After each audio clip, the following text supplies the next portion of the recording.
Hello guys, welcome back. కొత్తగా చూస్తున్న వాళ్ళకైతే వెల్కమ్. వీడియో ఏంటో మీకు అర్థమైపోయి ఉంటుంది. Weekly hair care routine. నేను ఇక్కడ ఆయిలింగ్ చేసేసుకుంటున్నాను. అలానే గుర్తుపెట్టుకోండి, మసాజ్ ఎప్పుడు ఫింగర్ టిప్స్తోనే చేయాలి, నెయిల్స్ అసలు చేయకూడదు. అలా 5 to 10 minutes మసాజ్ చేసుకుంటున్నాను. తెలిసిందేగా మనకు వచ్చిన 2 స్టెప్లు ఎప్పుడు అలా వేస్తూ ఉంటాను అనమాట. ఎప్పుడు అలా పోవడమే. కొంచెం నన్ను నేను ఎనర్జెటిక్గా ఉంచుకోవడం కోసం అన్నమాట అదంతా. ఇలా మొత్తం ఇంకొంచెం ఆయిల్ తీసుకుని హెయిర్ మొత్తం అప్లై చేసేసుకుంటున్నాను. స్కాల్ప్కే కాదు, లెన్స్ అండ్ లెన్స్కి కూడా నరిష్మెంట్ ఉండాలి కదా. సో మొత్తం చేసేసుకొని కోమ్ చేయకూడదు. కోమ్ చేయకుండా వెనక్కి మామూలుగా ఫింగర్స్తో అనేసుకొని మన ప్రొటెక్టివ్ హెయిర్ స్టైల్ వేసేసుకుంటున్నాను. ఇక్కడ మీకు టిప్ నాకు యూజ్ అయింది, మీకు చెప్తున్నాను. షాంపూ నార్మల్ వాటర్లో ఎమల్సిఫై చేసే కన్నా మెంతులు కరివేపాకు బాయిల్ చేసి అది కూల్ అయిన తర్వాత షాంపూ దాంట్లో ఎమల్సిఫై చేసుకుని యూస్ చేస్తే మీకు వర్క్ అవుతుంది. 1 hour తర్వాత హెయిర్ వాష్ చేసుకొని చేస్తాను. ఇవే వాటర్. టడా, నేను వచ్చాను. ఎల్లో స్టైన్ మమ్మ పెట్టేసింది ఇక్కడ పసుపు, అది స్టైన్ అంతే, ఇగ్నోర్ చేసేయండి. ఇలా హెయిర్ 50% డ్రై అయిపోయిన తర్వాత నేను లీవ్-ఇన్ కండిషనర్ యూస్ చేస్తున్నాను. నాకు ఫ్రిజ్ అండ్ వేవీ హెయిర్ కాబట్టి, అంటే నాకు ఫ్రిజ్ ఉంది, హెయిర్ ఫ్రిజ్ ఉంది, వేవీ హెయిర్, నా హెయిర్ టైప్ వేవీ హెయిర్, అందుకని నేను లీవ్-ఇన్ కండిషనర్ యూస్ చేస్తున్నాను. కర్ల్ అండ్ వేవీ హెయిర్కి బాగా యూజ్ అవుతుంది. అలా లీవ్-ఇన్ కండిషనర్ పెడుతున్నప్పుడు ఒక స్టాండ్ ఊడిపోయింది, అందుకే ఆ ఎక్స్ప్రెషన్. మొత్తం హెయిర్ అంతా డ్రై అయిపోయిన తర్వాత నేనైతే ధర్మారోల్ యూస్ చేస్తాను హెయిర్ వాష్ చేసిన ప్రతిసారి. ధర్మారోల్ అలా డైరెక్ట్గా తీసి హెయిర్ మీద పెట్టకూడదు, నీడిల్స్ కాబట్టి దాన్ని డిస్ఇన్ఫెక్ట్ చేయాలి, లేకపోతే ఇన్ఫెక్షన్ వస్తుంది.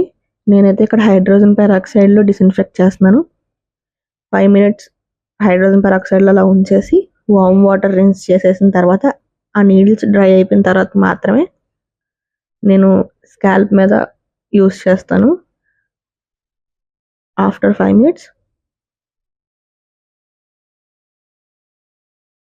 ఎప్పుడు గుర్తుపెట్టుకోండి, నీడిల్స్ కాబట్టి మన హెయిర్ డ్యామేజ్ అవ్వకుండా, అంటే స్కాల్ప్ డ్యామేజ్ అవ్వకుండా ఎప్పుడు స్లోగా మాత్రమే డర్మరాల్ యూస్ చేయాలి. హార్ష్గా అస్సలు యూస్ చేయకూడదు. హారిజాంటల్గా 4 times, వెర్టికల్గా 4 times, మొత్తం స్కాల్ప్ అంతా పార్టీషన్స్ తీసుకుంటూ మీరు డర్మరాల్ యూస్ చేయండి. నేను ఇక్కడ చూపిస్తున్నట్టు కొంచెం స్పీడ్గా ఉందేమో, నేను కొంచెం స్పీడ్ పెట్టాను, పెద్ద స్పీడ్ కాదు. ఇక్కడ గ్రిప్ ఉంటుంది, మీరు గ్రిప్ యూస్ చేసుకోవచ్చు. నీడిల్స్ కదా, కొంచెం జాగ్రత్తగా చేసుకోండి, లేకపోతే ఎవరి హెల్ప్ అయినా తీసుకోండి. అండ్ నేను ఇక్కడ పిలిగ్రిమ్ హెయిర్ గ్రోత్ సీరం తీసుకున్నాను. అది నేను 28 days 28 shotsలో తీసి విజిబుల్ హెయిర్ గ్రోత్ ఉందో లేదో చూద్దాం. నేను నిజంగా టెస్ట్ చేయాలనుకుంటున్నాను, ఎందుకంటే నాకు ఇంకా హెయిర్ లెంత్ కావాలి, హెయిర్ గ్రో బాగా అవ్వాలి. అందుకే ఒక యాడ్ ఆన్ అనమాట పిలిగ్రిమ్ హెయిర్ గ్రోత్ సీరం. వాళ్ళు 28 daysలో విజిబుల్ రిజల్ట్స్ అన్నారు. సో చూద్దాం. ఇక్కడ నేను ధర్మరాల్ యూస్ చేసేస్తున్నాను. అండ్ నేను మీకు ఈ రొటీన్ ఎందుకు కంటిన్యూ చేస్తున్నానంటే, నాకైతే రిజల్ట్ బాగా తెలిసింది. అంటే నేను లాస్ట్ ఇయర్ సెప్టెంబర్లో స్టార్ట్ చేశాను, అంటే 2024 సెప్టెంబర్లో స్టార్ట్ చేశాను. ఇది ఏప్రిల్. నాకు డిఫరెన్స్ బాగానే తెలిసింది. నేను కూడా మీకు బిఫోర్ అండ్ ఆఫ్టర్ పిక్స్ ఇక్కడ ఇస్తాను, చూడండి. అంటే నాకు బాగానే వర్క్ అయింది, చూద్దాం. ఇవే బిఫోర్ అండ్ ఆఫ్టర్ పిక్స్. మొత్తం ధర్మారోల్ రింగ్ అయిపోయిన తర్వాత 5 minutes తర్వాత మాత్రమే నేను రోజ్మేరీ వాటర్ స్ప్రే చేస్తున్నాను, ఎందుకంటే కొంచెం స్కాల్ప్కి మనం ఊపిరి పీల్చుకునే టైం ఇవ్వాలి కదా.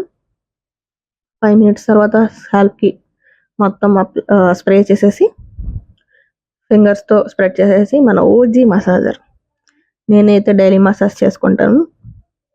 ఏది మిస్ అయినా స్కాల్ప్ మసాజ్ మాత్రం అస్సలు మిస్ అవ్వను. మీరు కూడా ఎంత హార్ష్గా చేయొద్దు, నేను స్పీడ్గా పెట్టాను, మీరు నార్మల్గానే చేసుకోండి మసాజ్. బ్లడ్ సర్క్యులేషన్ బాగా అవుతుంది. ఇది నా హెయిర్. మొత్తం హెయిర్ వాష్ చేసిన తర్వాత మొత్తం అంతా తీసుకున్న తర్వాత కొంచెం హెల్తీగా కనిపిస్తుంది. నాకు అనిపిస్తుంది, మీకేమనిపిస్తుందో చెప్పండి.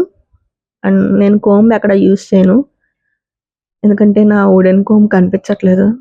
అందుకే నేను మామూలుగా ఫింగర్స్తోనే బ్యాక్ అనేసుకొని మన ప్రొటెక్టివ్ హెయిర్ స్టైల్. నేనైతే అలానే ఎక్కడికైనా వెళ్ళిపోతాను కూడా, చిన్న పైకి పెట్టేసుకొని క్లిప్ పెట్టేసుకొని వెళ్ళిపోతాను అంతే. అండ్ స్క్రంచీ ఇది కూడా మంచిది, చెప్తాను ఎందుకో వీడియోస్లో. అంతే ఈ వీడియో. Bye bye.